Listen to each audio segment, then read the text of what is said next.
state authorities here in this violent insurrection.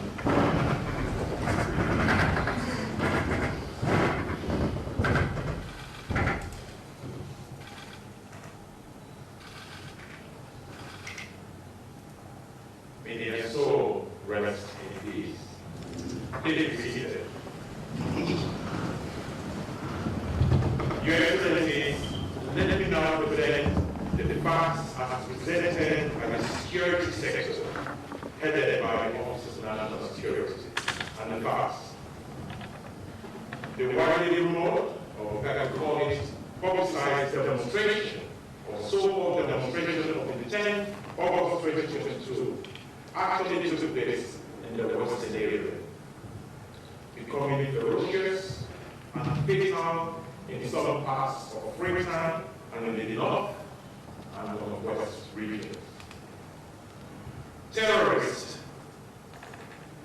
in the guise of protesters, took to the streets, with some bearing firearms, including AK-47 rifles, self-loading rifles, and pistols, machetes, some holding placards, barricading roads, and engaging in riotous conduct using innocent children as shields. Initially, having been instructed to remain civil and professional, the Sierra Leone police force encouraged them to disperse. Are taking advantage of the professionalism of the police.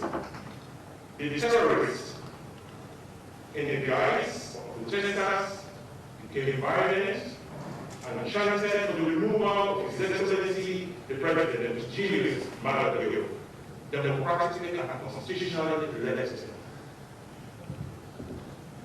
In the effrontery, the terrorists killed a number of police officers, mutilated some, and burned down police stations and government vehicles.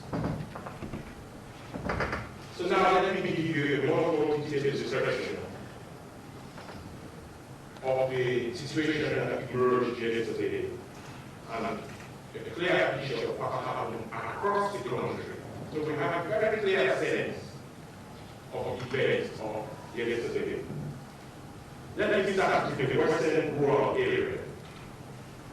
At about 800 hours in the morning, protesting terrorists started to assemble at 555 base Bassa town and 4 Mile Junction in Waterloo, holding placards and lethal weapons. The Sierra Leone police personnel attempted dispersing them, but the group in large numbers have begun their violent insurrection, burning tires, making roadblocks, and chanting treasonous songs. Some arrests were made, with perpetrators taken to the Waterloo police station. The police station at Town in Waterloo was set on fire by these violent terrorists. Government vehicles were also set ablaze in Washington by these violent terrorists. This is a demonstration of some of the pictures. So throughout the presentation, we will show you graphic images that will shock your sensitivity. This is not a demonstration. So now let me move on to the western area, western urban area. At about 7:30 in the morning, these terrorists confronted a few civil Sierra Leone police personnel in Wellington, Calabar Town, Brigham Market, Approved School, Ferry Junction, Eastern Police, among others. Police officers fired tear gas canisters, hoping that the protesting terrorists would disperse. However, they didn't. Rather, they regrouped and in an increased violent disposition, charging for the police, who because of their numbers, they had to withdraw. The protesting terrorists continue advancing, chanting that they are heading to the State House to violently remove President Leone. On Route Sani Abacha Street, they chanted that they were heading to share State Street through PZ roundabout and Wilberforce Street to subvert the presidency at State House. They were resisted by a joint team of the Sierra Leone Police and the Republic of Sierra Leone Armed Forces personnel, with some arrested. In Calabar Town, another protesting terrorist group vandalized the SLP party attire base used for social liberation. At Shell, at New Shell, and Old Roads, there were confrontations between the terrorists and SLP, the Sierra Leone police personnel. The protesting terrorists mounted roadblocks to prevent vehicular movements. Along Shell Old Road, they invaded the police post at Akro School and Wilmington, vandalized the structures, and released violent images. The released prisoners later joined the terrorists, swelling up their lungs. An OIC officer who was carrying out his legitimate duty to disperse the protecting terrorists or dissuade them from carrying out their diabolical plan was lynched and brutally killed, murdered in cold blood and position. At Ferry Junction, the protesting terrorists obstructed innocent vendors, civilians, market women, and violently abused them for not draining them, and they mounted checkpoints to prevent vehicular movements. Now let me move on to the southern region of the country. In Fujian, in Leone, in Moyamba, in the Wall districts, none of the prevailed, and people went about their normal business. No threats of demonstration was evident or reported. Now to the northwest region. At about 6 a.m., protesting terrorists took to the streets in Kamakwe and Karamini districts. The Sierra Leone police presence was very thin on the ground, so they did not neutralize the terrorists. On the contrary, the terrorists attacked the unarmed SLP support officer, Superintendent Usman Kokoma, who was on duty, and they butchered him to death. And that's a police officer actually said. So based on intelligence, the terrorists are raising up to attack government officials and properties.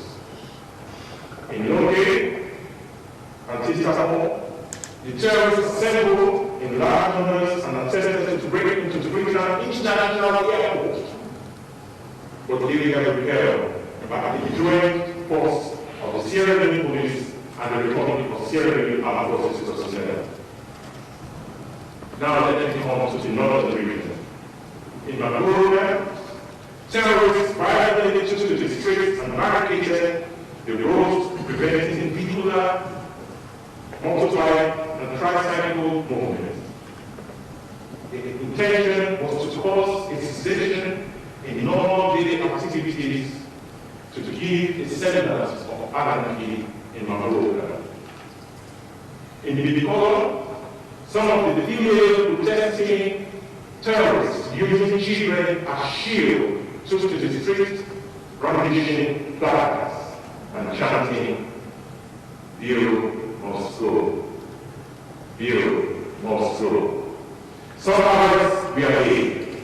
In Makini, the terrorists assembled at Uganda Road around the clock tower, holding back and chanting, "Bill must go." The family house of the resident minister of the North was vandalized, and he assessed the situation and therefore immediately declared curfew. In the eastern region, Kenya, Kaya, and Kono districts were calm and peaceful.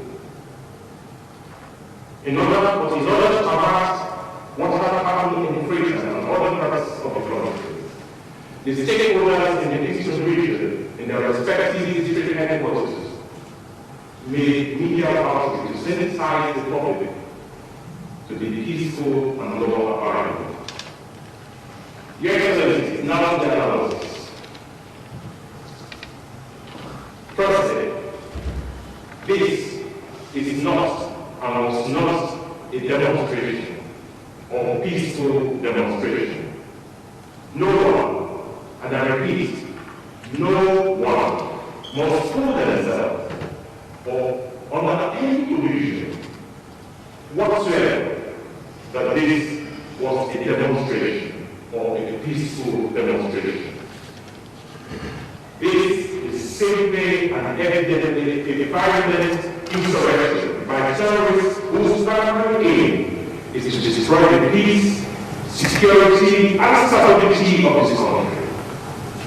Your Excellencies, you do not go to a protest march or a demonstration about high cost of living crisis, which is affecting all countries of the world, including the United Kingdom, where I just came from last week.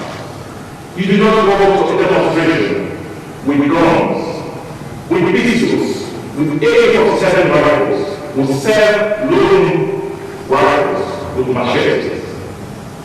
This was not a demonstration. This was not a peaceful demonstration. This was a violent insurrection.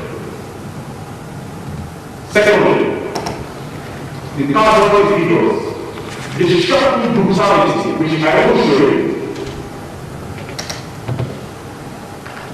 the violence, what you see here is an impulse to let our diplomatic community let them see and make a judgment of themselves. Can the media tell us so much and see? I know this is not the normal practice in the Western media to show graphic images, but these are serious millions, butchered, hacked to death. We want to shock you so that you understand and appreciate that this was not a demonstration, that this was not a peaceful demonstration, but a violent insurrection. Take a look at it. This is not in any way breaking diplomatic protocols. Your Excellencies, the casualty figures, the shocking brutality and violence clearly shows beyond all reasonable doubt that this was not a demonstration. And let me give you the statistics. 5 police officers killed. Can you please bring up all the pictures of the 5 police officers killed? 2 in Freetown, 2 in Yamakiri, and 1 in Makiri, including a female police officer who was just doing her job. All the police officers are killed. 5 police officers killed while doing their constitutional and legitimate function. If you take a look at these police officers, they left their homes, left their children, left their husbands and wives to serve the state responsibilities and constitutional responsibilities. But they were never to return back home to their loved ones. These are the 5 police officers, more butchered. We have the opportunity to bring them home. We have the opportunity to sit there and listen to this private freedom. But we did. The families don't have that opportunity to hold them again, to kiss them.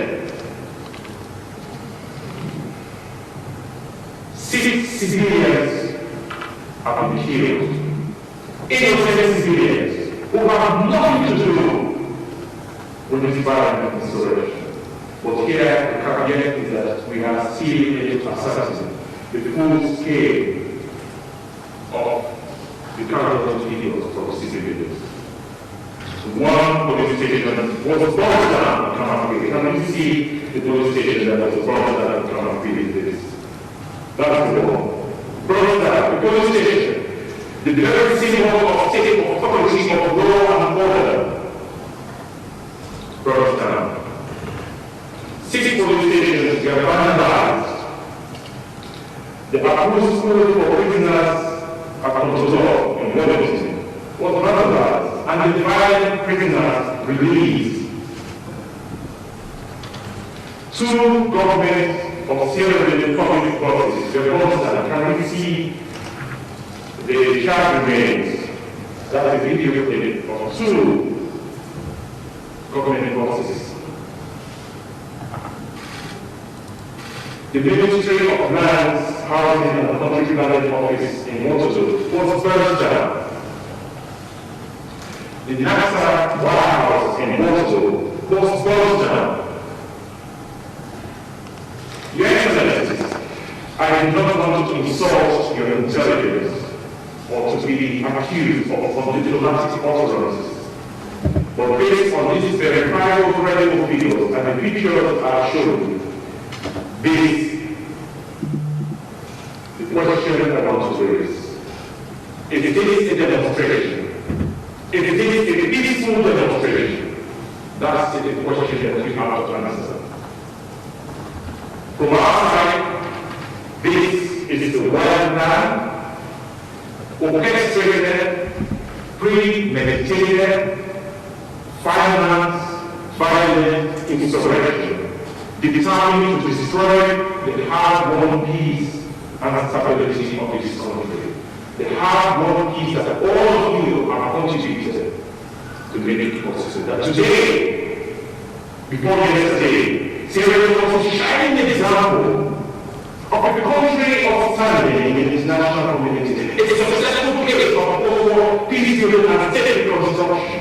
This is what we are told across the globe. The German Prime Minister said, Sierra Leone is a successful case of post-war peace building. Sierra Leone is respected as a credible state and the United Nations. Sierra Leone is seen as a shining example. Before yesterday, Sierra Leone was the 4th most peaceful country in Southern Africa. This is the objective. To destroy this good image and to destroy all what you have done to bring about peace, security, and stability in this country. The third analysis is very clear. The terrorist attack and violent insurrection is an attack on democracy in Sierra Leone. It is a violent attack on the progressive development of Sierra Leone. It is an attack on the peace, security, and stability of Sierra Leone. This is a violent attack on the peace-loving people of Sierra Leone. And let us be clear here. The definition of terrorism or terrorists is very simple. Let's don't be confused here. Check the dictionaries if you want to. The definition is very simple. It means the unlawful use of force and violence to intimidate, brutalize, bully, harass, injure, maim, and kill civilians or state authorities to achieve political aims. You use violence to achieve political aims. Your Excellency, this was what happened yesterday.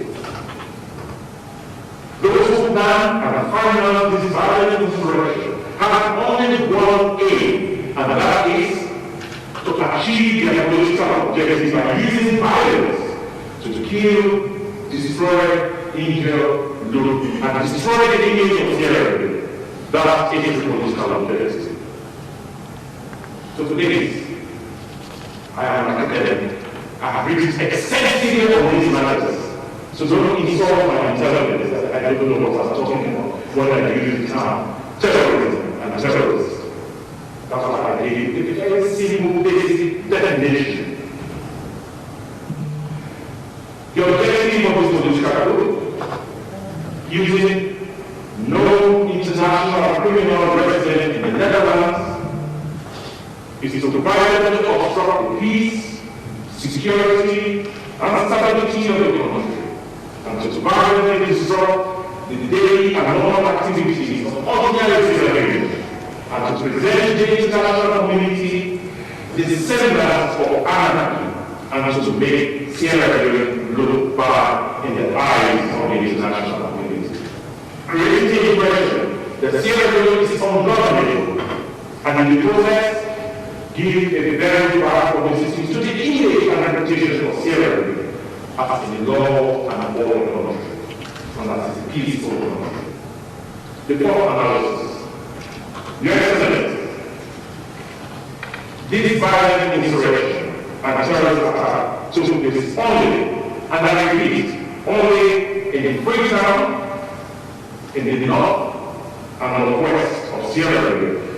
Again, Your Excellencies, please forgive my diplomatic commentary, and I don't want to insult your intelligence. But you don't have to be Albert Einstein to know that politically, Freetown, the north and the northwest are the strongholds of the opposition ANC party. And the ANC party is on record that they will be Sierra Leone ungovernable. Your Excellencies, you are aware that the opposition ANC media groups and social media groups, including senior ANC officers, councillors and MPs, have been active on social media openly supporting this so-called demonstration, calling on people to rise up against government. I'm sure those of you who are cheering what's happening nationally, you are aware of the hate speech or speeches by opposition ANC senior leaders based on ethnic and tribal bigotry. Please don't tell me you haven't seen all of this. ANC supporters and influencers are busy on social media calling on people to destroy and burn down government installations, government buildings, including State House, the law force, etc., and even the assassination of the president and the president. These are all treasonable acts. But what we have not seen is a clear condemnation of these activities that the ANC opposition. So all the political objective, as I said, firstly, to destabilize Sierra Leone. Secondly, to terrorize the people. Thirdly, to destroy the hard-won peace and security of this country. Your Excellency, let me conclude by stating President Leone's commitment to democracy and the rule of law and inclusive development in Sierra Leone for all Sierra Leoneans. President Leone is committed to maintaining and securing the hard-won peace, security, and stability of the country. Your Excellency, be rest assured that the events of this violent insurrection will be fully investigated, and those found wanting and culpable through a fair and transparent judicial process will face the full force of the law. Your Excellencies, let me reassure you that there will be no revenge. We are a responsible government, and it is our responsibility to protect the lives of all Sierra Leoneans.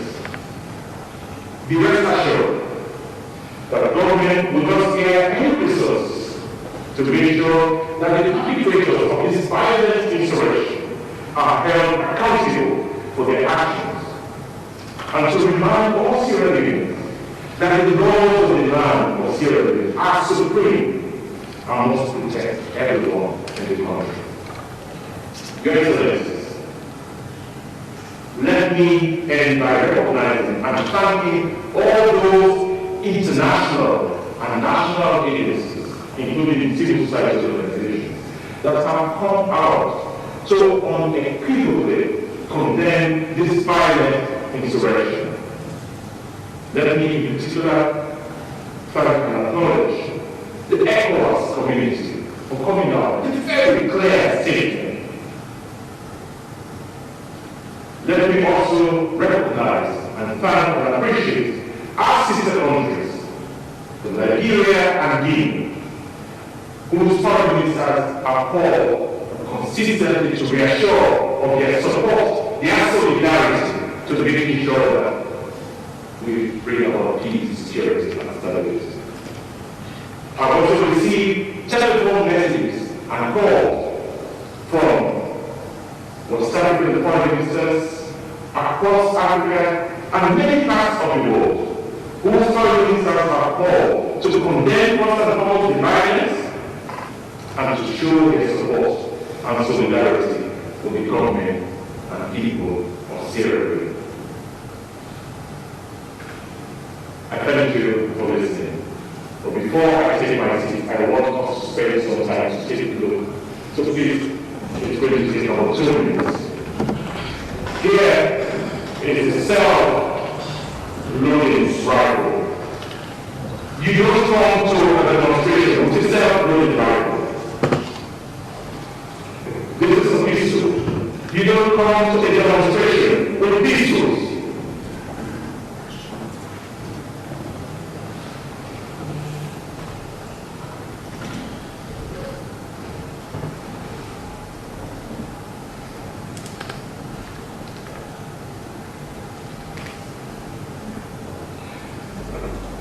The first-time judges, OSC officers, brutally killed. There is a particular thing I want us to see. We are one of the police officers brutally murdered, but at the same time, the same people we are using, this is the war. Take a look at this. This is the normal Sierra Leone. Can we go back to that place? I want you to watch the horrors. A police officer butchered, murdered to death, and still they are hacking him to death. Let's take a look at it. Because we are not using some of these things. In our full air condition offices, we are trying to move on the reality. This is our reality. We are a police officer. If that happens in the United Kingdom, if that has happened in the United States, the full force of the law will go out of the country. There will be no question of human rights or fundamental freedoms. There will be no lectures. The female police officer just recently graduated. My stories to contribute to national development. And that's what you see. Can we go to the debate on the burden of party offices? The SSFP party offices were brutalized, brought down, vandalized. The entire Institute for Liberation were brutalized, were destroyed.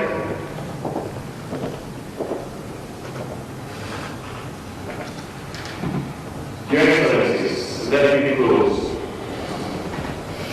by commending all those who have responded to this emergency situation, in particular the Office of National Security and the whole range of security sector, the Sierra Leone Police Force, the Republic of Sierra Leone Armed Forces, for their diligence in rapidly bringing this so-called demonstration, this violent insurrection under control to save lives and property.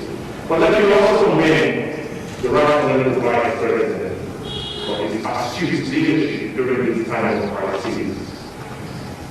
He was able to work to collectively obtain the security sector and senior advisors from across government to make sure that the number one priority and national interest, that is peace and security, is restored. This is inform you that His Excellency President has arrived in Sierra. I just received him together with Vice President. He's arrived in Sierra. And based on security briefing, the situation is under control. The security secretary has moved across the areas in the east and as far as also to confirm that the security situation is normalized. People are bringing about the normal business. And I want to encourage you also, our friends and partners, please go about your normal business. Don't allow a small group of terrorists. That's what I always say living in the United Kingdom. Don't allow the terrorists to intimidate, bully, and harass you. Don't allow the terrorists to intimidate and harass you. Encourage your staff to come out, to talk about the normal business that they offer you. Encourage them. That is the only sure way to defeat the terrorists. Please continue your normal daily activities. We will provide the security that is needed. We are assured of our security, and the security sector have made it a priority that they will continue to provide security. For those of you who do not know, your premises, you are well guarded, without knowledge, security teams and units, they are deployed at strategic locations on an hourly basis. Your areas we are visited also to make sure that we are safe, and your team and staff and families are safe. So rest assured, this is just a phase. We will go through this and we'll rise up again as a peace-loving, liberal, progressive country that has abolished the death penalty, that has no political prisoner, that has repealed the criminal law, that has allocated 22% of the national government to free quality education. And let it be reassured that we will organize a free, fair, credible, democratic election. I thank you.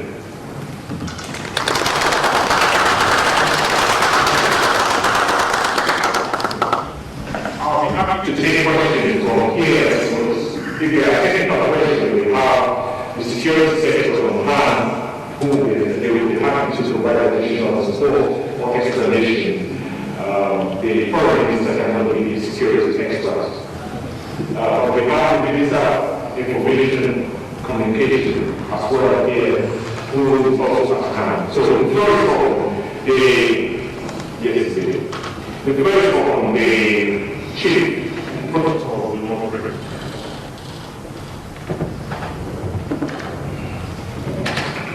Thank you very much, Madam Minister, for a very detailed, but also very detailed presentation regarding the events in our case. This is an interactive session. Perhaps we will be looking for official development in terms starting with the Minister of Information, and then of course we have the presidential spokesperson, and of course senior officials of the government, and then we will move down to the esteemed Diplomatic Corp or the documents, and of course the Honourable Minister will also stay as well. Let us start with the Diplomatic Committee. If there are any comments, we will gladly welcome them.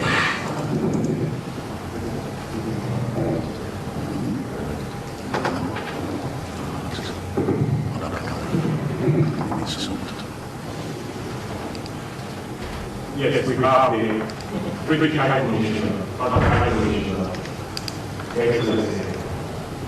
Thank you very much. Thank you.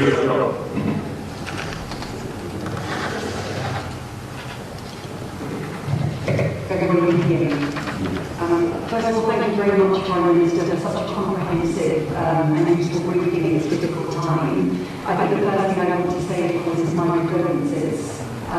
It was shocking to see the loss of life, particularly those that lost their life in the line of duty. That's something we don't want to see so my thoughts with absolutely everybody that was affected by these awful events yesterday.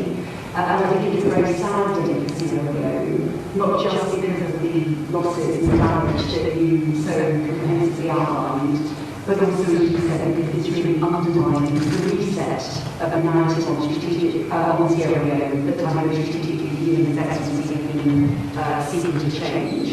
And I also want to recognise how global economic hardship that this is made everywhere, including in the UK, in my global term from, how that's playing into frustrations, political tensions, creating a very unhelpful combination right now. I'm very reassured by stating very clearly that government is seeking revenge.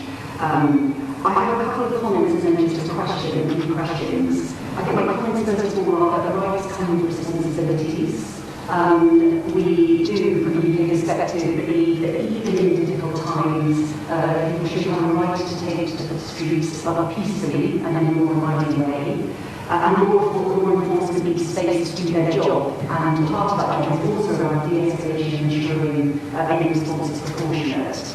There is no room for violence to bring about change, and that's absolutely clear. I think the second comment, enforcement is absolutely key, of course, when violence takes place. We would urge that is carried out responsibly, calmly and proportionately. And I do want to raise a concern, and I'm very interested to get a comment on this. I was concerned to hear already on social media channels and radio talk of accusations against opposition figures before arrests on the normal legal process has happened, and I am concerned that that will inform things, so I welcome any comment on that. I think the question Foreign Minister to answer is where does this go from here? You rightly urged us all to return to business as usual. I think that's a very welcome request. As head of the nation, I would welcome a view on what His Excellency sees as the next steps to de-escalate and ensure that Sierra Leone is quickly restored to a situation where the economy opens up and people will be able to go about their business. So how do we de-escalate? And my second question perhaps is for the ONS. We've heard shocking stories outlined here of the unacceptable police deaths. What did we tracked in terms of civilian injuries and deaths as well? Thank you very much.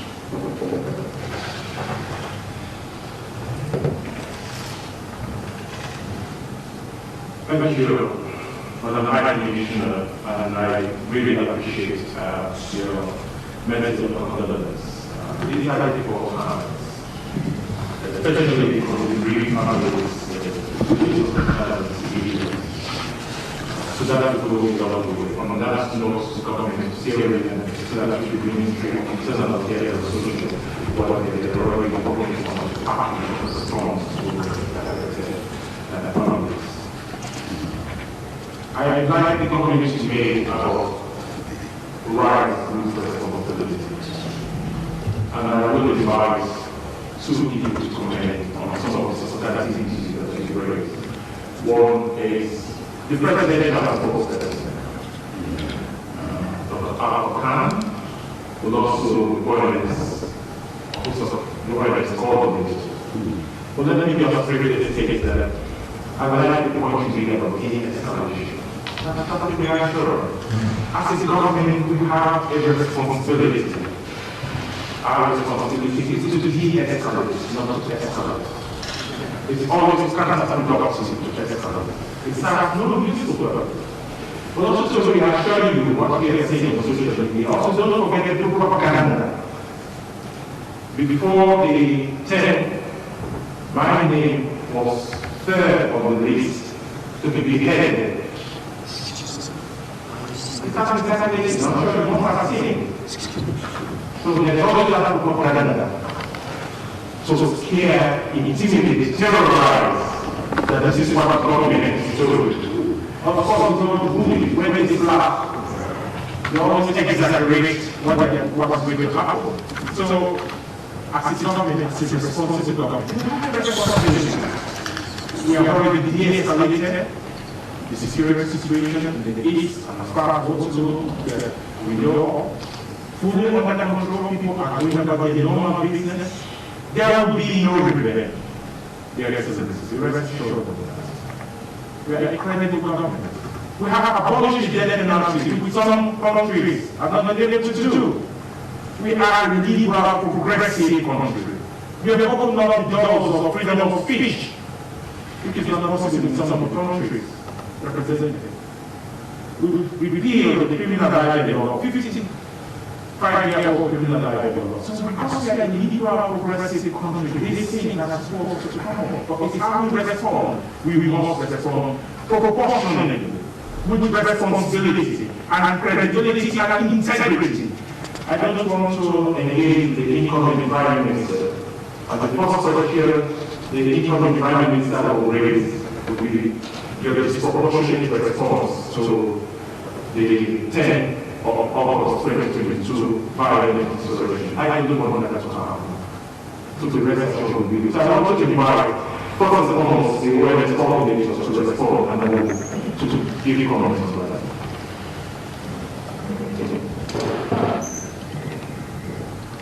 Thank you, the Honorable Minister of Foreign Affairs and International Commission, and also the good morning to our excellencies. The question regarding as to whether we have what figures in respect of civilians. Yes, we have. If you listen to the review from the Honorable Minister, he did say that we are hiding the figures as of now 4, but we are still trying to combine the figure from the western area and coming to Kamakuri. But the other thing is that Kamakuri was under siege by the terrorists, but from this morning 6 a.m. we are not taking over Kamakuri. So I have decided to Kamakuri. No man sees first. We have a military officers, joint RSF and SSP team had taken over Kamakuri from 6 a.m. this morning. But before this time, all the government officials ran away because they were hunting them wanted to kill them. So that's all we have now. So the figure for the decision is 4 now, as well as we need to comply. And we let the figures out to the National Committee and to other places of the community. Thank you. Let me now invite the President of the Conference. He gives a special introduction. Dr. Alpan has been a senior APC government minister, presidential advisor, presidential candidate, recently as part of President Bush's inclusive governance, was appointed and he accepted the appointment as resident minister of the Northwest region. And I have just been recently appointed as president of the President for the presidency of the Republic of Syria. So over to you, to respond to the comment. Thank you very much, Honorable Minister. The Honorable Minister introduced me briefly, and that is the truth. For 16 years, I was sitting on the opposite end of this government. I was parliamentarian from 2002 to 2007. I was the publicity secretary of the APC. And when we government into government, I became the presidential affairs minister and spokesman of the president. I had various ministries: mines, information, political and public affairs. Before I was called to state out to be a special advisor to the president in 2016. During that period, I wanted to contest as a presidential candidate for the APC. So I had to resign according to the Constitution, which I hold in reverence. I have a copy here. I resigned as the only presidential candidate at that time, finally from the city, who can resign. And then followed by the government, the rest continued to their jobs and assumed that they were going to win the election, and then the Constitution was not. I know the Constitution, like I said, reference. On the 4th of April 2018, we were holding our last meeting with the President in his residence, and he informed us that the results did not come out as we expected. But if it does, fine, congratulations, Professor Samuel. But if it doesn't, please know that the Constitution requires that new presidents should be sworn in anywhere in the ceremony within an hour of pronouncement. So it was ready. It can even take part here. So then I gave us that. And he told us for us to all go around about our ideas in peace, and we will peacefully to any government and our world. So I went to Tokyo, which is my home, my refuge. And I went there, and there was an announcement before the April, and the president now was pronounced as the winner. I immediately took my phone and called him, congratulated him, and he was one of the first people to do that. And I said, I follow the Constitution. I am aware of Section 40, 1, 2, 3, which states that there shall be residence for the Republic of Sarah, which shall be founded in justice. And founded in honor, and that it shall be the repository of our national honors, and it shall be the symbol of our national unity and integrity. That's what I hold to be true and sacred in my life. The symbol of national unity, of Sierra and sovereignty. So I was ready to serve the president if you had approached, and then I told him that.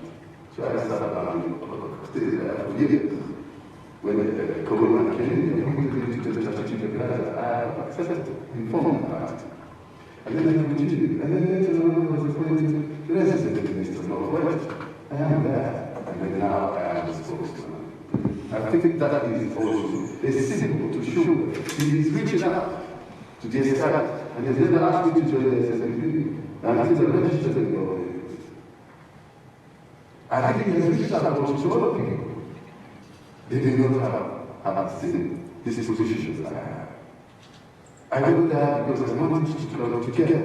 I have always described myself as a bridge to the north, to the south. We don't have a fundamental difference. We have a same people. Now they say that some of us went to school in politics. I really what we call intellectual dishonesty, misleading with the wrong information. I have no problem with people in the south. My two sisters are married in the south. I have my sister's children, grandchildren, no over 80 in Canada, over children. My eldest sister. The other one is married to the brother of the chief of Damu. Chief of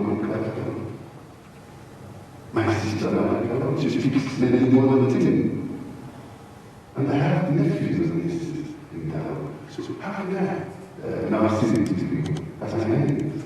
I do know that a lot of northern people, they are married in the south. Our former president, Dr. Joseph Moore, married from Leone. Current president, well, even the past president, married from the east in Leone. The current former, like there, married from Puja. And lots of them, the former governor. Most of my life from what I am. I mean, we are the same people, it's just some people who want to confuse us. That's why I make myself, we call it his son name. In other words, I make myself the guinea pig of national unity. And I see a lot of insults. But I tell them that I am doing this for you, maybe if your time is past, but for posterity and the children that are following us. I want them to know that we are still people. If they are known history, united, the teaching and the communication seem to be working together, where that is good. That's 33%. That's more than half. So if we come together, we must work together. So that is my reason for being in this government. And I do that because I believe President Malala. I know that when he was a head of state in 1996 for 3 months, he brought in the democratic process, and I had all. with the limits of taking. It must be a man with courage and big heart to do that. And I told him so I said out when I go at the reception. I said, "Are you able? You handle it?" I said, "Yes, I may come back." And to you came back, but peacefully. When the war was raging, he was the one who sought out the rebellion for the Son of God. And when he said he was going to put him on ready for all to listen, we didn't believe, because some of us thought that the Son was a ghost. Nobody knew where he was. But he brought him out of the world. And only when we were identified and we were able to talk peace and no longer command forward. So for me, President Liu is determined we should give him the opportunity to do so. And I am here to demonstrate to my view. Yesterday, my house was threatened 3 times, 3 days in Portland. We went there, friend and my wife, security there. But the people are not home. And I asked them to home, we come from the same district. And we related in another way. But there was a threat in his home. I didn't get it. They were tempted to enter the airport. Just to get another many. In the North where I am, where I hear million people. And yesterday, on the half of 100 people also were out in the bottle. I didn't know there were 60 people who but died because of noise. So for me, this was the popular uprising, which was what they were saying. It's going to be a popular uprising because of the high cost of living. But it wasn't. There are 7.5 million people who said, those who saw yesterday do not know about 20,000 in total. So that is not popular uprising. That is a chaotic arrangement, a chaotic construct. So I believe that President is right, and I'm happy as he's done. I've been preparing all night for him to surprise us. So I'm happy that I heard that they are now right. And now I know that the country feels of every cell. Although we're confident in the past, when the President is the symbol of our national unity, the repository of our national homes and integrity is back in the country. So I think it be for national unity. I attended the Diplomatic Corp. I was one of the reasons for the opposition to do that. Because the agenda there was to set up an ICPNC, Independent Commission for Peace and National Community. Wonderful. I said that's what we need in the country. And I think that, in terms of de-escalation, we should keep some strength now to be able to reach together. And that's it. We don't have to follow it. And then we're not country. So thank you. To continue the round of questioning that each members of the diplomatic community, development partners, from this side of the room, if you can announce your yes.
languages in their economy, which gave rise to the return of normalcy today. And also one of the sheets of Mr. President by your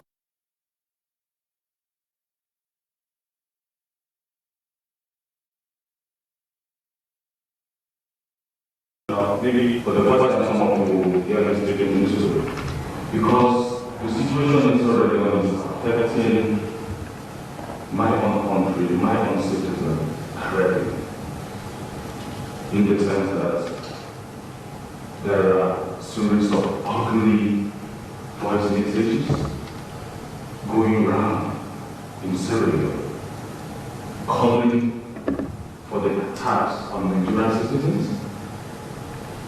condemning or castigating Nigerian soldiers by dragging us in that Nigerian soldiers are part of this ugly incidents going on in Sierra Leone.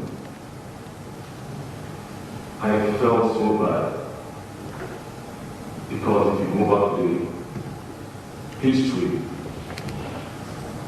memory lens, you agree with me that if Sierra Leoneans and Sierra Leone as a country will not praise Nigeria always, then they shouldn't drag us by castigating us. How do we know the level of self-sacrifices in various areas that have direct bearings to the life and citizens of this country?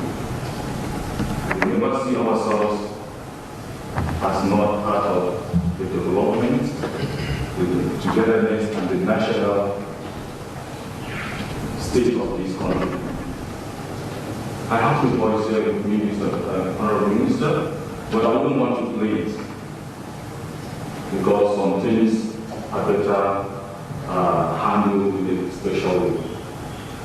So in the case of Sierra Leone and Nigeria, please, I want this government to put more effort in sensitizing your people. It's like they don't really know the role Nigeria is playing for the stabilization of this country.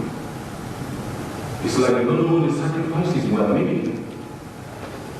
I lost an uncle, family member in this country, who was among the 1,000 soldiers that were surrounded by the rebels, which were later rescued.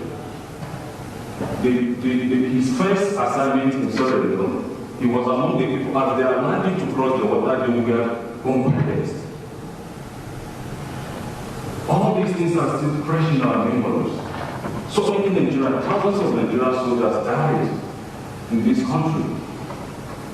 And here somebody will just sit there in the name of political opposition or in the name of being a rebel, like a terrorist, you just wake up and start castigating that they should attack Nigerian businesses in Sierra Leone. They don't even care to know how they are contributing to the development of the economy of this country. They don't care to know that if we should withdraw our investment in this country, do they care to know how it's going to be?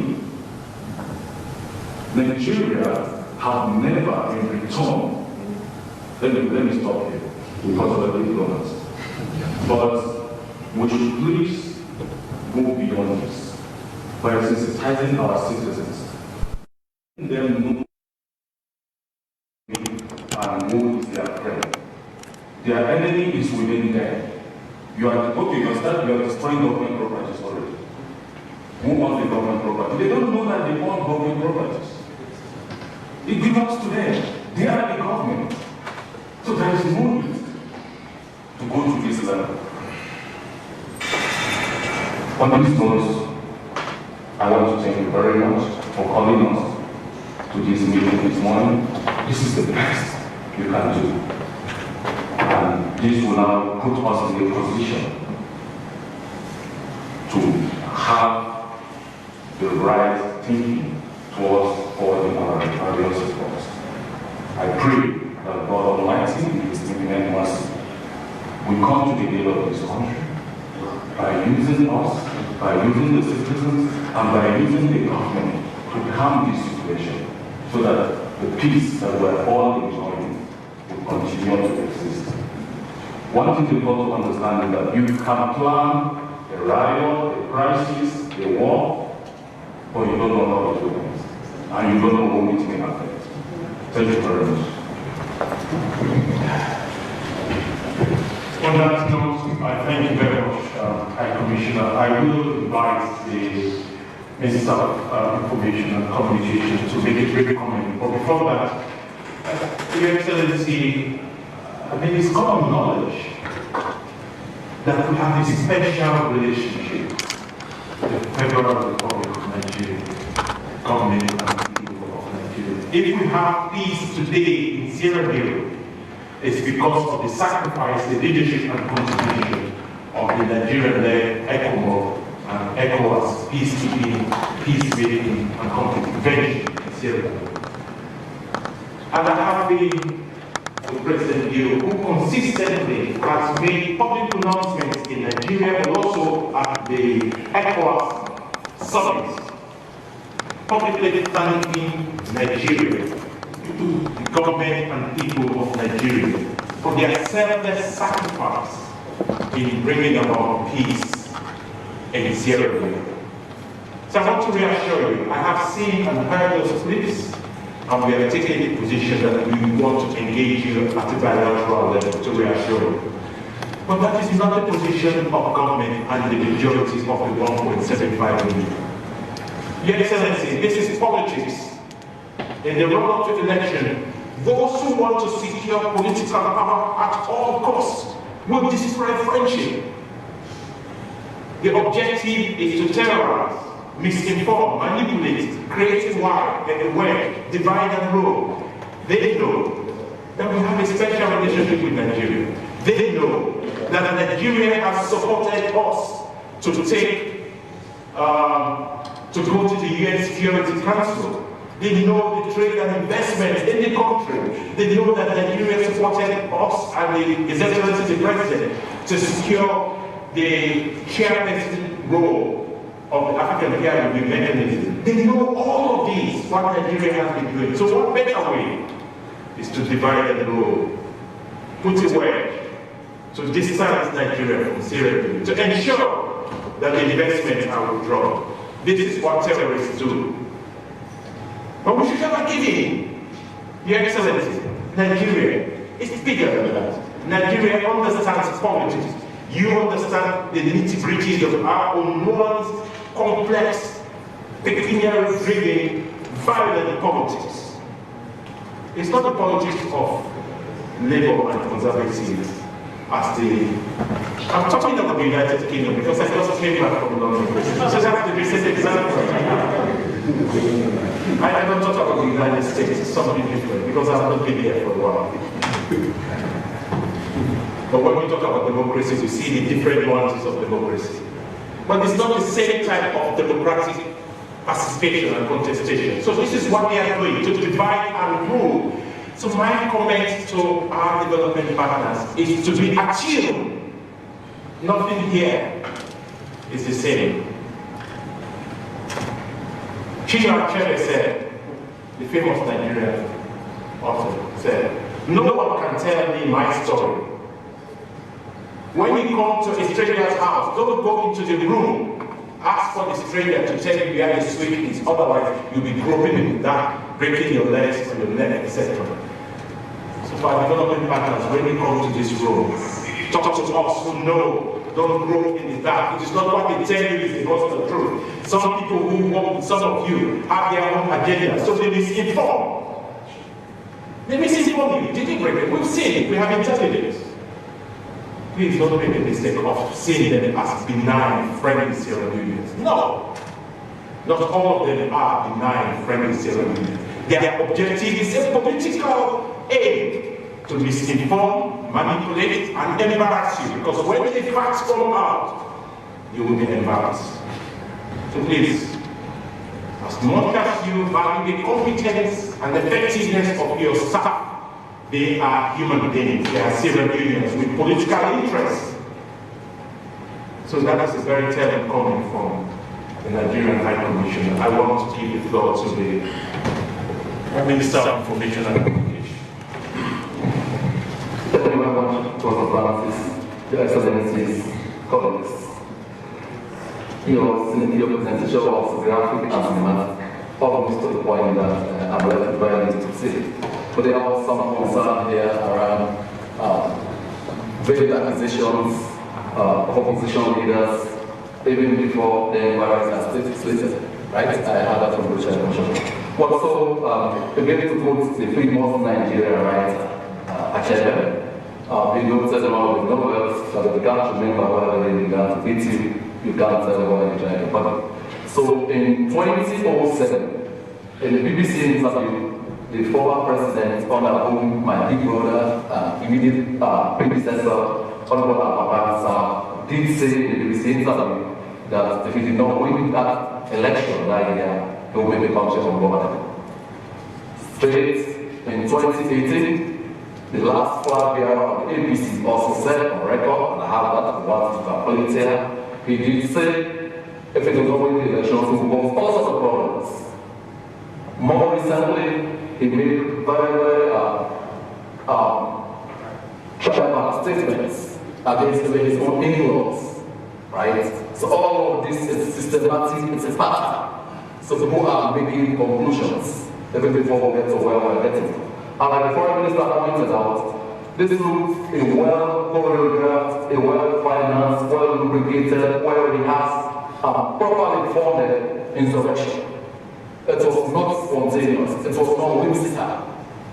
So we have reasons, we have lived here. As for the Nigerian situation, I mean, it's very sad that a group of very self-seeking Sarabians who care about nothing but themselves at heart and center, who must be in government at all times, who want to intimidate our friends, our partners, to abandon Sarabi. But the relationship between us goes beyond that. I remember one of the foremost journalists in this country and I were hiding during General States Nigeria.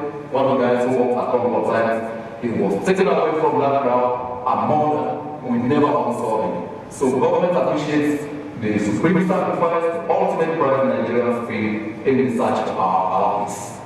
So we continue to respect that. I'm acting by the fact that the Prime Minister has promised a bilateral to discuss. Your Excellencies, this is an assault and a frontal attack on democracy. What happened yesterday should not happen anywhere. Like it's mentioned, I mean, yes, we understand there is global economic crisis. But even in the midst of this crisis, this government has been taking bold decisions to ameliorate the impact on civilians.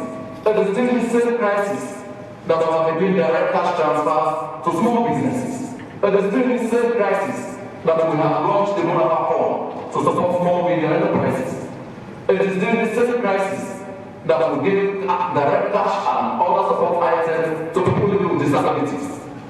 It is still the same crisis, the twin problems of the twin global problems that we have continued to support free quality education. It is still the same period that we have decriminalized libel. We have done all of these things. This cannot be a government that wants to strangulate freedoms. This cannot be a government that is not pro-people. But as we engage, it's also good that we have found the other people who cannot wait for 2023 should understand that this is the country of blah, and like the Foreign Minister has pledged, this government remains committed to ensuring free and fair and free from fair elections. But still, the core tenets and values of democracy have to be respected. I'm acting by the fact that the Excellency is back and the commitment will continue. Thank you very much.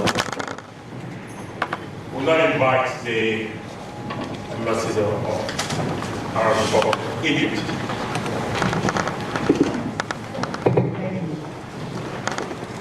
Thank you very much.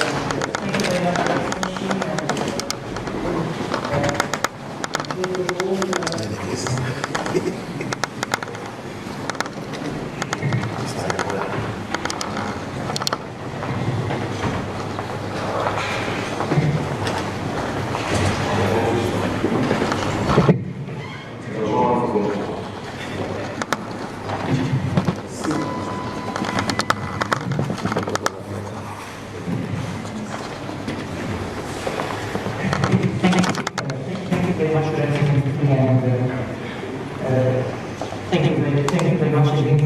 comprehensive briefing, and let me join in expressing our deepest condolences to the people in government of Sierra Leone for the sad events yesterday.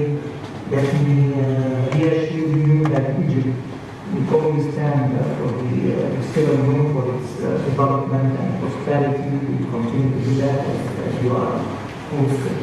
I'm happy to hear that the government is taking all measures to protect us, to protect our embassies, our residences, and our economic presence here.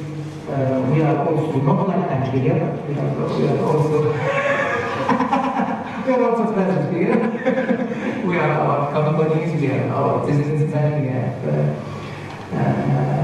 our presence in health, in mining, and we continue to contribute in the welfare of the civilian economy, and we wish all the best to all our brothers and sisters here in Sierra Leone. Thank you, sir. Thank you very much. Thank you, Your Excellency, for your message of support and solidarity. But also to reassure you, this is a very firm commitment. The directive been given for the protection of all embassies and residences. So please, be rest assured. If it means some of us have to go out and put on our military uniforms and civilian uniforms, as civilian protected civil defense forces, we will do so to protect you because we need you here to do your job. It's our responsibility. But of course, we do not come to that, Your Excellencies. We have enough credible, capable security sector to provide and continue to provide them. There was a discussion as to open an emergency line for diplomatic community members. For those who have any special concern, the Office of National Security did say to communicate that they will put a dedicated line if there are any issues that you want emergency response. So they will pass that. For the airport, just for the airport, you know the importance of the airport, of course, for us. The airport, everything is okay. And be rest assured, the airport is the first president as critical infrastructure. Critical infrastructure. Anybody who dares to, who is not supposed to be there, will be dealt with the full force of the law. Make no mistake. That's the directive. Has been given by the security sector. So nobody should be hesitant to go to the airport and continue your normal business. No. Anybody found in the vicinity who is not supposed to be there with any criminal intent or terrorist intent, we will deal with it. Family, fearless, to send a very powerful message. Don't try it anymore. We have now the Honorary Secretary General and then followed by His Excellency, the Gambian High Commissioner.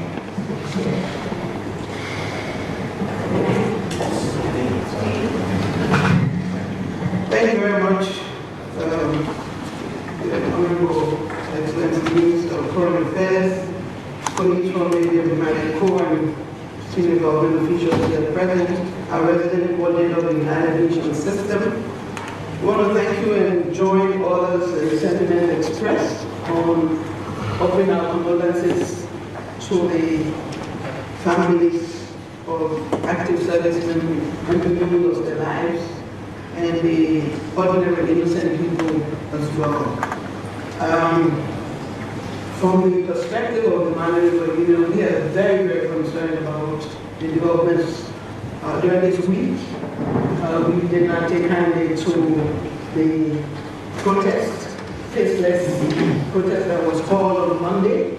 We saw that as an economic loss, waste of a whole day's business, and we equally were in condemnation of the violent protests which occurred yesterday and brought what was seen as very peaceful part of the community of four to a grinding halt, and the kinds of images that went out.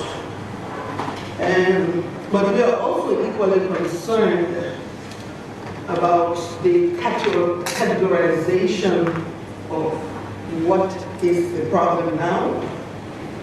And within the context of the MRU, we are concerned because Liberia and Sierra Leone will be going into elections next year, and we know this is about contestation.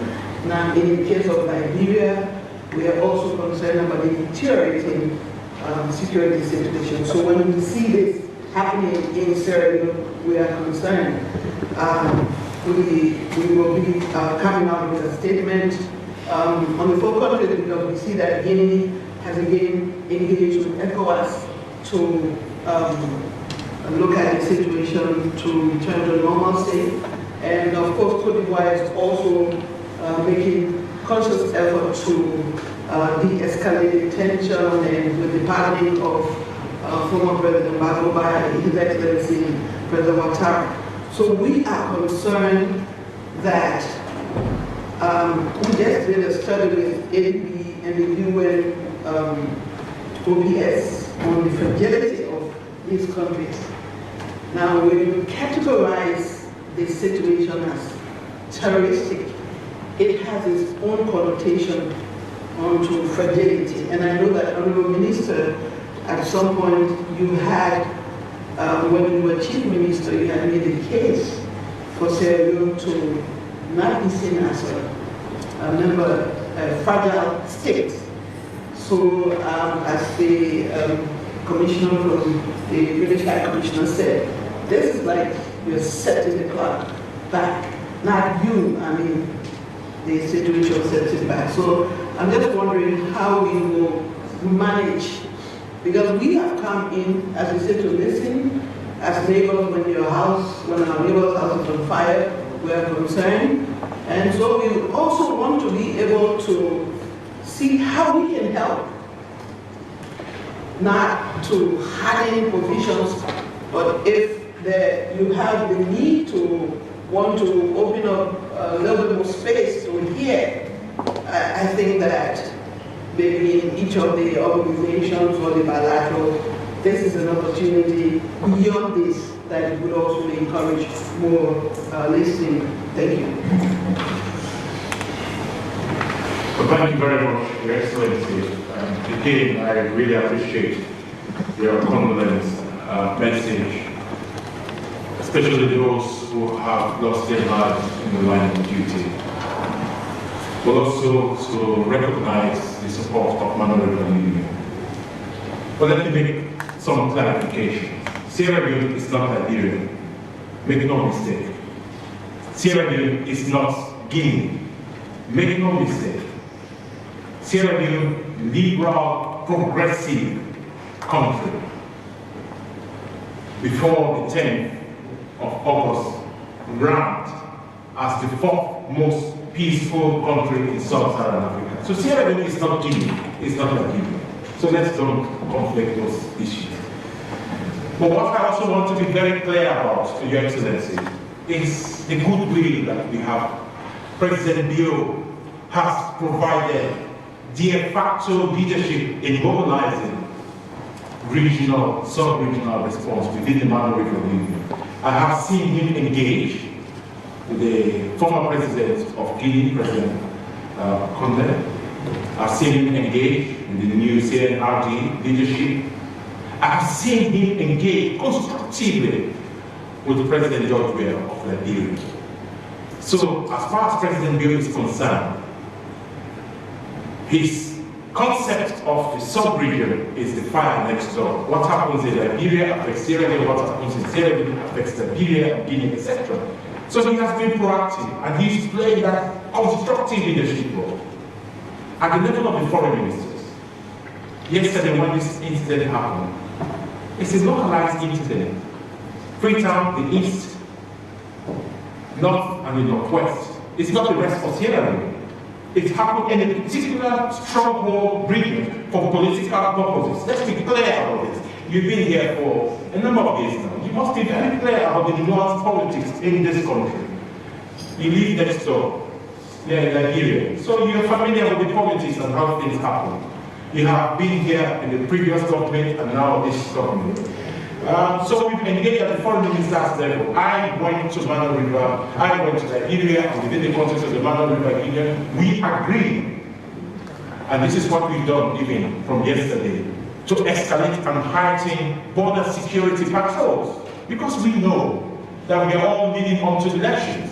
In Liberia, in Sierra Leone, Guinea is a bit different. So our goal is to make sure that we have peace and security in Liberia, in Sierra Leone, and in Guinea. For the simple reason, what happens in one country affects the other countries. So that is very much the case that has to be made. Sierra Leone is different from Guinea, different from Liberia, and we are making efforts. I want to reassure you, Madam Secretary General, that as I speak, we have the Ministers of Internal Affairs and the Ministers of Defense in Liberia, Sierra Leone, and Guinea cooperating on border security issues. So we are far ahead of it.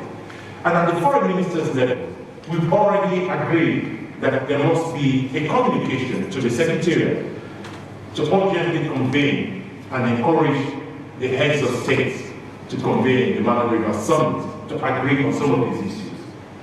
Having said that though, categorization or labeling is deliberate. We are not hiding anything. We are just calling things by their name. Diplomatically, yes. Political correctness, yes.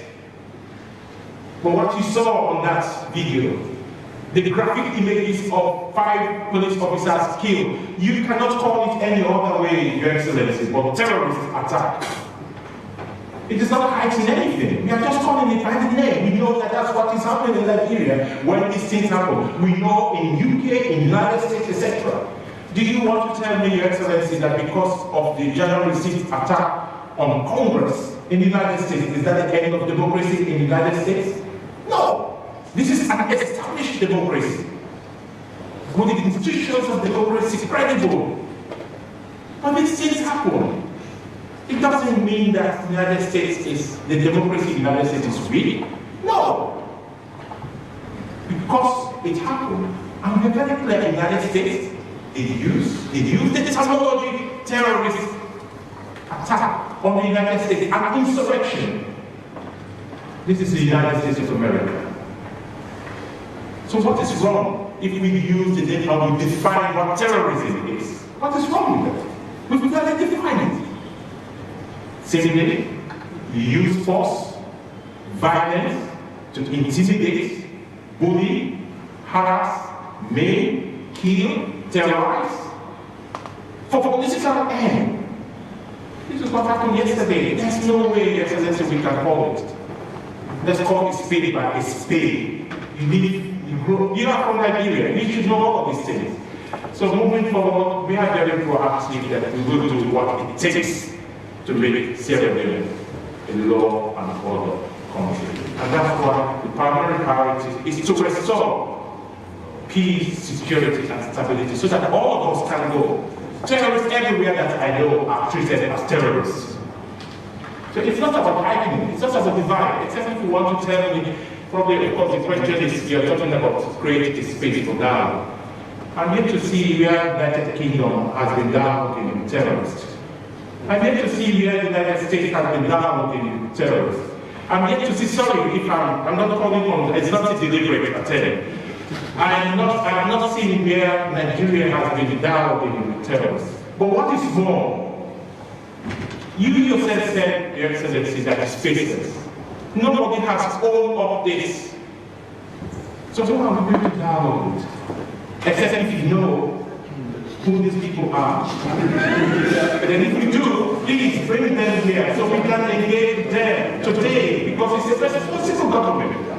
If you know them, please bring them here today. We are happy to see. I, as foreign minister, anywhere in this country, I will go with you, or we will assemble them here. Bring them here. Well, you said it's faceless, so how can we dialogue? Also, I saw a tweet on the same message of dialogue, and my question was, that is positive. It's good to talk about dialogue, but do you dialogue with these people? A police officer has been butchered to death, and yet still they have machetes and sticks, axe, hitting the dead person. How do you dialogue with that type of person? Who is drunk? Who is not drunk? How do you? So my suggestion to all of you who are making the case for dialogue, please help us. We want peace and security in this country. You yourself have said it's faceless. Please, if you know them, because if you're talking about dialogue, it presupposes that you know them, you know where they live. So please, help us to bring them together. We will engage with them today, not even tomorrow, because we believe in dialogue. This is the experience of this country. We have gone through a brutal civil war. Dr. African mentioned the mythology created about the RUF leadership. People did not believe that he existed. But it took the leadership of now President Julius Maada Bio to say, I will engage the rebel leaders. And I remember the comment of the then Justice Minister, actually General Minister of Justice, the late Vice President Solomon Barrow. He said to me in private, while he was at Bradford University after he lost the election, he said the first time he saw Corporal Fudisanko and they left them both in the room, he said he wanted to get up and strangle him. I said, why? He said, because he went, his people butchered all my people in my village. Well, I remember I've been appointed by President Kagame as Attorney General Minister of Justice to come and represent the government and people of Sierra Leone. I cannot take matters into my hands. I have to leave my emotion, despite my personal apport. He said, President Leone, our then military head of state, has gone a long way to bring the RUF leader out. So when we need a dialogue, it's important. But we don't know who these faceless people are, as you yourself said. So if you help us to find them, we will have that dialogue, because it's only through dialogue that we can have peace. We now want to move on to the Ghanaian High Commissioner and then the Dean. Sorry, Your Excellency, my apologies. The Ghanaian High Commissioner and then the Dean of the Diplomatic Community. Thank you.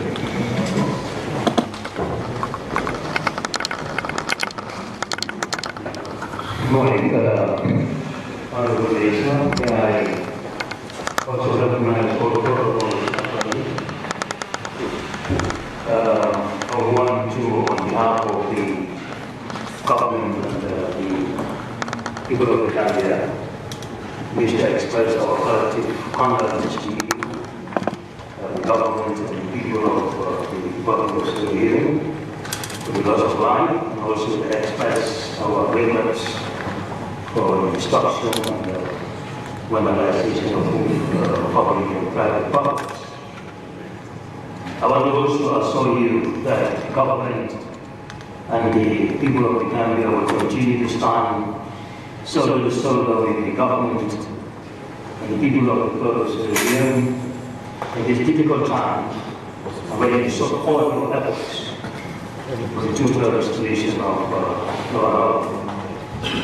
With your kind permission, Honorable Minister, allow me to add that it is my humble opinion that in order to further nurture, deepen and cement sustainable peace in the world, and if I may reference the government of Sierra Leone's highly commendable success in the area of education by championing medical inclusion, perhaps it would be a good thing too for all people across all divides to continue to promote radical political inclusion and tolerance.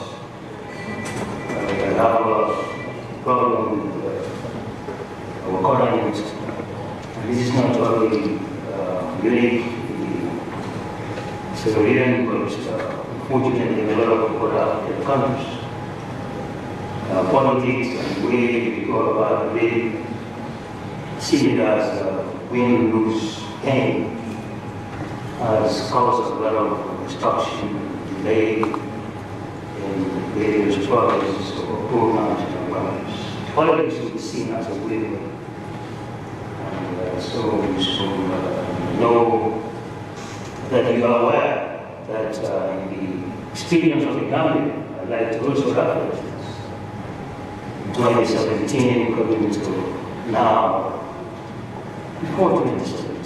So, 2016, at the end of 2016, the early part of 2017. You know what one fundamental reason, in my opinion, that has helped us to keep the peace and stability. Not always easy, not that about it.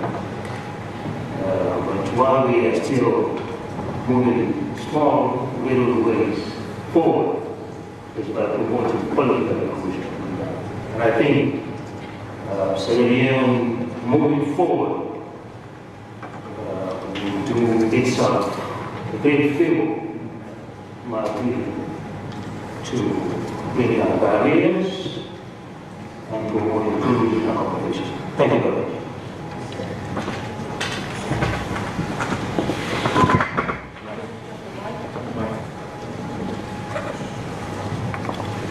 So we have, again, thank you, Your Excellency, for the comments, in particular, your very clear comment on the need to encourage and focus on political inclusion and tolerance. And this is really the mantra of His Excellency the President.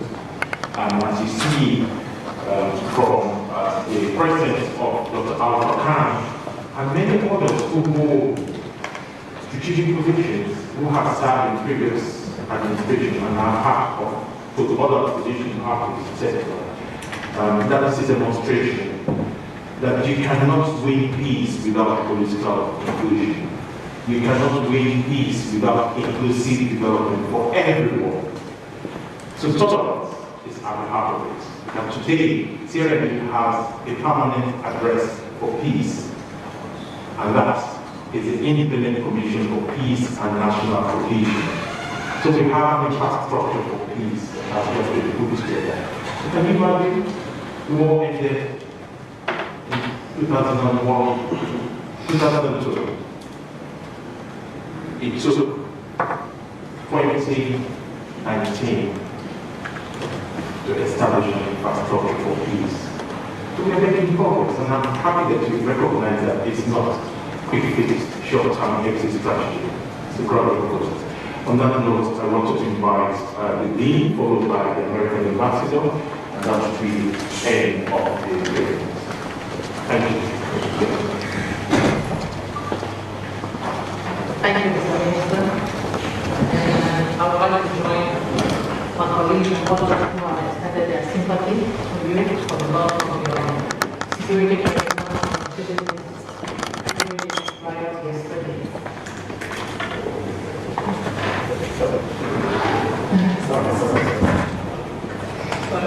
Sorry about that, like I said, I'd like to spend on existing protocols, and I'd like to also extend deep sympathy to you for the loss of your security personnel and your citizens yesterday. You know, even though you said that Nigeria is different from Sierra Leone, I tend to disagree with you. Because yesterday, what happened here, it was like happening in Liberia. I have never received so many calls from my country, especially my officials of government, since I've been here 4 years like yesterday. Minister of Defense, Minister of Justice, everybody was calling, they were concerned because of what was happening here. So we are country is not much different from our country, because we share common people. So, anyway, I just wanted to make that clear. And I appreciate the fact that the situation has come under control. Because yesterday was a little bit scary, very, very scary, because of the calls, internet, and WhatsApp and whatnot. And all the gruesome pictures we are seeing. But it's good to know that things are under control. And I hope that, like it's promised, there will be a lot of awareness. So that next time, the young people especially, because they just follow blindly. You know, sometimes we tend to blame them because of the drugs and whatnot, but they really don't understand things that are happening. So maybe government should help them with real awareness, education, to know that following people just against the social media and getting out of demonstration is their loss. So thank you very much for listening.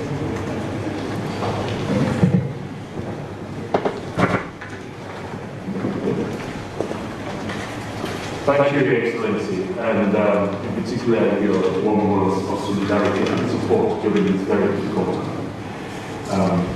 9 points about steering and Nigeria and giving it was all in political sense. And where we are in terms of the ranking of peace, security, and stability. All Sierra Leoneans, all Nigerians know that we have an invincible border with mentality. We crisscross, we are not one people, we have intermarriages, etc., etc. So that was the context. It was really in terms of the ranking and politics, not so much in terms of the social and geographical expression called Sierra Leone, Nigeria, and Guinea. And now to the American ambassador, but let me make it caveat. I've used the example of United Kingdom only as a convenient example because I've just been in London recently. So I'm much more familiar with examples. So it was not to put Madam High Commissioner on the spot. Similarly, Your Excellency, Ambassador, I love America. And I follow the developments in America passionately. So I thought I'd use the handy-friendly example. It was not in any way to put the United States of America and the ambassador on this point. So that's a caveat. Thank you.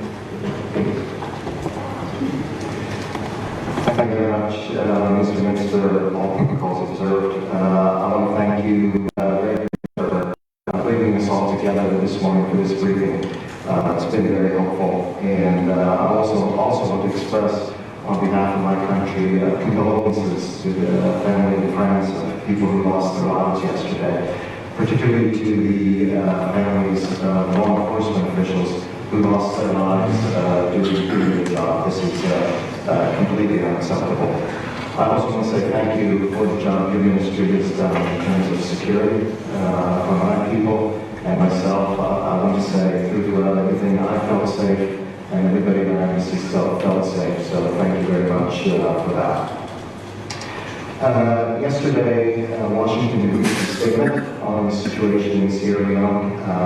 It's a brief statement, I'll just read it so that everyone knows where we stand on this. The statement is, we are gravely concerned by reports of violence surrounding today's demonstrations in Sierra Leone. We urge all parties to stay calm, promote accountability, and ensure respect for human rights and fundamental freedoms. And so in that vein, I was very happy to hear your talk about de-escalation and the need for dialogue. I would say one thing upon January 6th, the people who entered the Capitol were eventually arrested and put on trial. A number of them have been sentenced to prison, and a number of them are in prison right now. But not everyone who demonstrated on January 6th was arrested or is an insurrectionist, just as not everyone here in Sierra Leone who protested yesterday is a terrorist. There's distinctions, and I think it would be helpful in lowering the tension to always keep that in mind. Finally, a question for the Minister of Information and Communication. One thing that makes my capital nervous is when they can't communicate with us. And so what are the plans going forward in terms of the availability of cell phone coverage and internet? Thank you.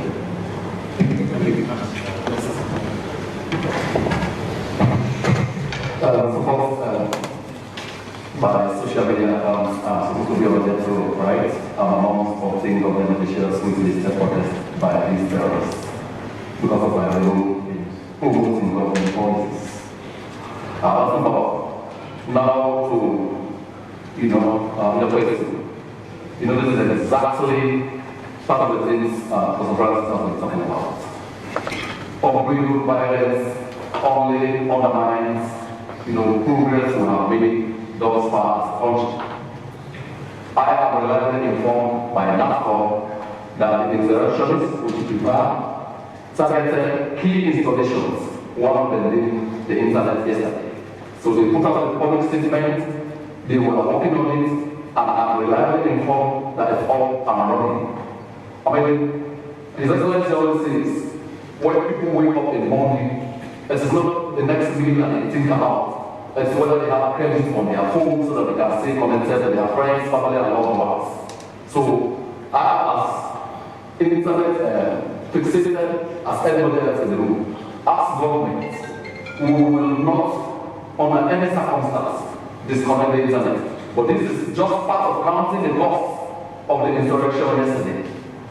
I have been assured, and I have no reason to doubt it. Your internet is restored because it's assured yesterday that you walk around the clock during the curfew.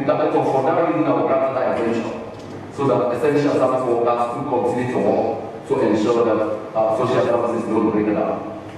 Again, you mentioned radical inclusion. Your Excellencies, President Leone is very committed. By the nature of his appointments, every look and cranny in government is from different parts of the country. I remember during the town hall debate recently, he made his preference known for proportional representation. He did say one of the reasons for the shallow roots of African democracy is the winner take all approach.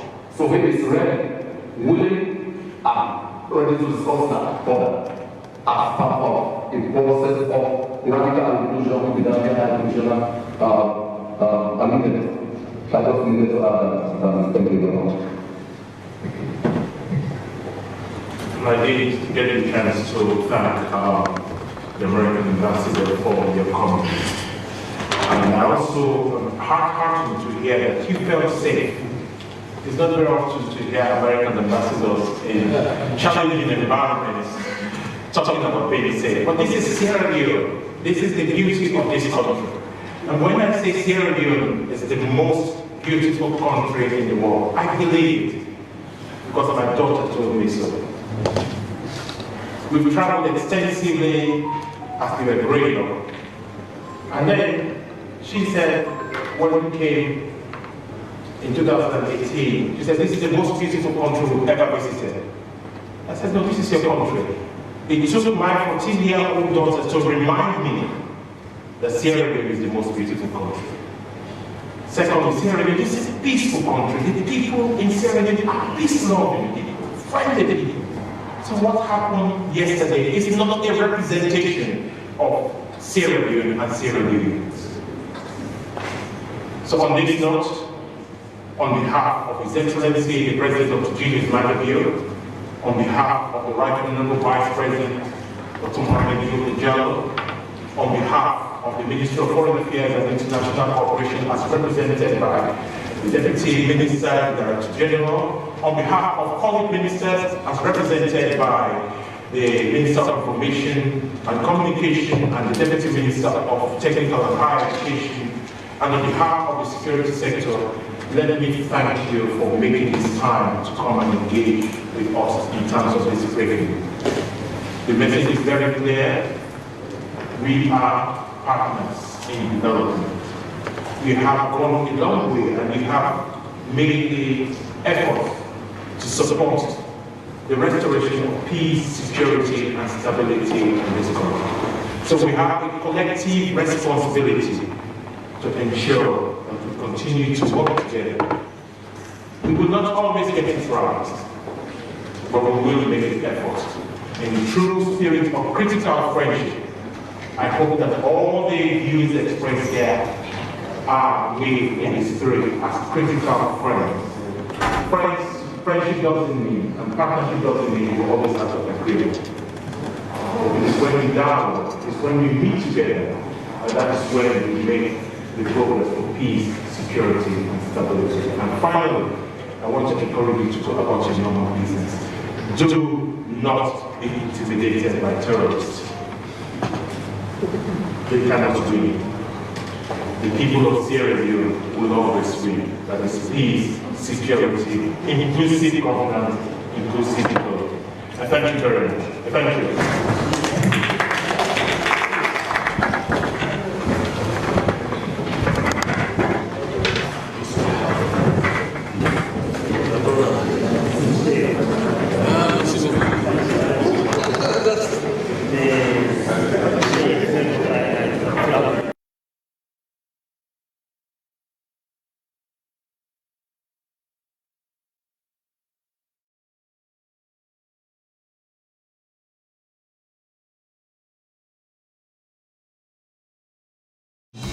AYV is your home of credible, factual and balanced news coverage. We pride ourselves as the nation's most trusted news source. Because of this, our brand is likely to be used to spread fake news. To verify our stories, please check our various social media pages, visit our website on www.ayvnews.com or send us an email to info@ayvnews.com.